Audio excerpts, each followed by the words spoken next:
परमेश्वर का वचन हमको यहाँ यह सिखाना चाहता है। मत्ती लूका 22 और उसका 14 में लिखा है कि जब घड़ी आ पहुंची तो वह प्रेरितों के साथ भोजन करने बैठा और उसने उनसे कहा, मुझे बड़ी लालसा थी कि दुख भोगने से पहले तुम्हारे साथ फसह खाऊं, क्योंकि मैं तुमसे यह कहता हूं कि जब तक परमेश्वर के राज में पूरा न हो तब तक मैं उसे कभी ना खाऊंगा। अर्थात परमेश्वर प्रभु यीशु मसीह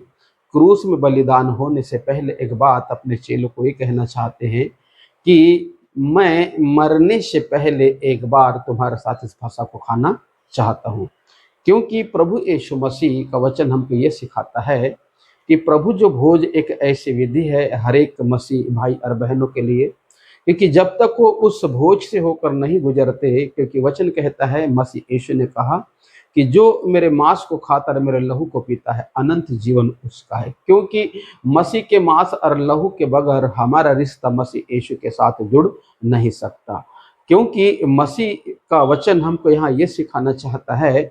क्योंकि मसीह यीशु भी जब शरीर में थे तो अक्सर अपने चेलों के साथ इस भोज को वो खाया करते थे, और जब इस संसार से जाने का जब समय आया तो वो लास्ट आखिरी बार अपने चेलों के साथ उस भोज को खाया। और खाने के बाद में फिर प्रभु यीशु मसीह कहते हैं कि अब इसके बाद मैं उस वक्त वचन के बारे में कहता है 16 पद में, क्योंकि मैं तुमसे कहता हूं कि जब तक परमेश्वर के राज में पूरा ना हो तब तक मैं उसे कभी ना खाऊंगा। मतलब प्रभु यीशु मसीह कहते हैं परमेश्वर का राज मतलब संसार में जब प्रकट होगा उस समय फिर इस भोज को मैं खाऊंगा। ऐसा करके प्रभु यीशु मसीह अपने चेलों को इस बात को सूचना देते हैं। और मैं चाहता हूं कि संसार में जितने भी जो विश्वासी भाई बहन है जो प्रभु यीशु के ऊपर विश्वास करते हैं, उनको प्रभु जो भोज है उनका चूकना बिल्कुल नहीं चाहिए, चाहे वो किसी भी कोने में रहे कहीं पर भी रहे, परंतु प्रभु भोज के दिन बराबर वो अपने ग्रुप में आए, अपने भवन में आए,